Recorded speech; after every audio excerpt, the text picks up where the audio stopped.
There's nothing in the world like action park. New and improved and open once again. Have you ever wondered about the most dangerous amusement park? Action Park in Vernon, New Jersey was unlike any other. While modern parks are usually safe, with just a few deaths each year in all of America's parks between 1990 and 2004, Action Park was shockingly different. It had 6 separate deaths and numerous injuries. To give you an idea, an ER near the park got 5 to 10 injured visitors every weekend day. So what made this park so risky and different from the rest? Well, there were many reasons, but let's start by looking at some of the crazy rides you could try. The very first ride at the park was the Alpine Slide, a slide made from materials like concrete, fiberglass, and asbestos, not exactly safe to fall on. You go down this slide on a sled without any seatbelts, just a lever to control how fast you went. Slow or very, very fast. Most people didn't wear helmets, and many rode in their swimsuits, which made things even riskier for a fun time. This ride alone had 26 different occurrences of head injuries and 14 cases of shattered bones between the years 1984 and 1985. This ride also saw the park's first fatality when a worker on a sledge hurtled off the track at a fast turn and struck his head on a rock, killing him. It seemed like this would occur frequently, so the park just erected hay bales around these acute turns to attempt and prevent people from falling in the future. However, Action Park had far more options than simply this one if you were trying to get wounded. This slide with a freaking loop inside it was possibly the craziest thrill the park has ever built. It appears to be quite cool, but physics frequently contradicts what appears to be cool. An animation of how this attraction might operate is shown below. You enter at the top feet first and slide down the entire length of the ride as normal until you reach the base of the loop. You would then flip upside down, where gravity would do one of several things before going up leg first at an odd angle. Either way, you would strike and grind your face against the slide's bottom, which would at most result in a bloody nose. Then, as you tumble back down the opposite side of the slide, you can hit your back against the wall of the slide, which would give you excruciating back pain. Then you would tumble out at the finish, a wounded and battered fool, for having started off riding something so ridiculous looking. If the water pressure wasn't strong enough, you could also get stranded at the top of the loop, which would be ideal for those of you who might feel a little claustrophobic. According to reports, this allegedly occurred to so many individuals that the park built a hatch at the top of the loop to help anyone who encountered it. It appears that the slide only operated for 1 month in 1985 before an official advisory board declared it unsafe and ordered the park to shut it down. This is unfortunate because who wouldn't want to have the experience of bringing their enemies to a theme park under the pretense that it's all for fun, when in reality you just want to send them down a death slide that you didn't tell them about. It might be surprising, but no one actually died while riding the loop, even though it looked really scary. However, there were other rides that didn't seem as dangerous at first. One of them was the wave pool, which got the scary nickname Grave Pool. This pool was the most dangerous. It had waves that would go on for 20 minutes at a time and was quite deep. What's astonishing is that it could hold up to 1,000 people at once. Many of them came from New York City and weren't very good swimmers.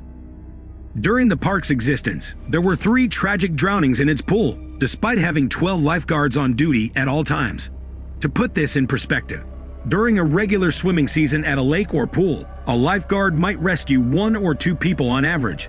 However, what's truly astonishing is that over a single weekend, the lifeguards at Action Park's ill-fated pool sometimes had to save as many as 30 individuals.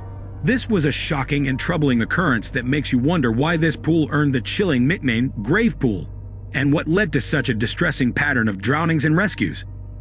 However, the insanity didn't stop there. Oh no, this is only the beginning. The kayak experience, a replica whitewater course that submerged electric fans below to move the water above, was another water ride at the park that claimed a life.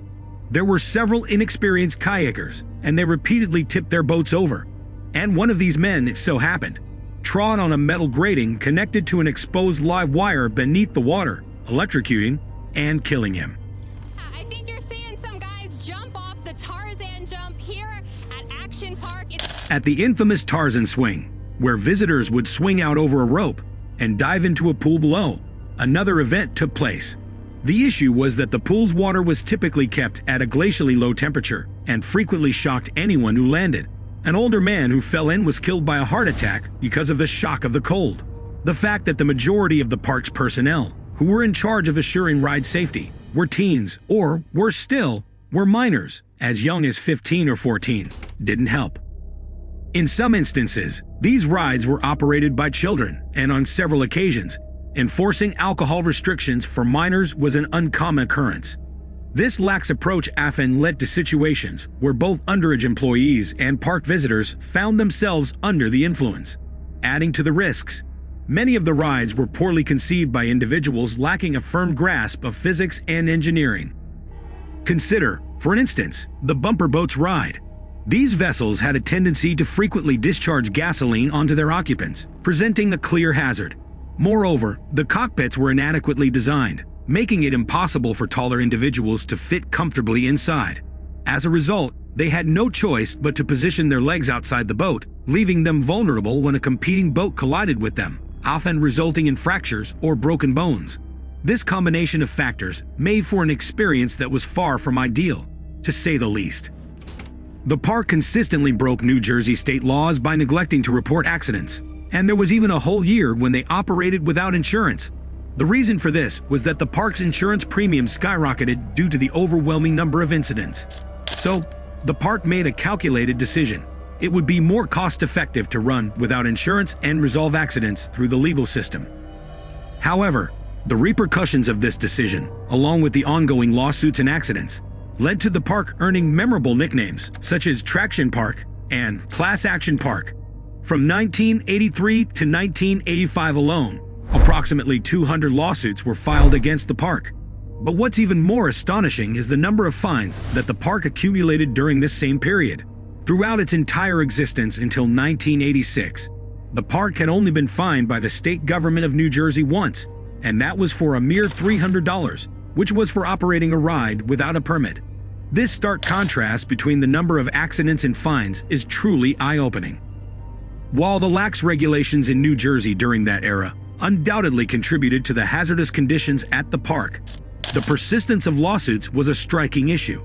As more and more legal cases were settled, it became necessary to dismantle and close an escalating number of rides, particularly during the tumultuous 1990s. This challenging journey eventually pushed Action Park to file for bankruptcy in 1996, marking the culmination of the park's troubled history and ultimately leading to its closure. Considering the numerous safety concerns and harrowing incidents at Action Park, would you ever consider visiting such a park? Comment down below.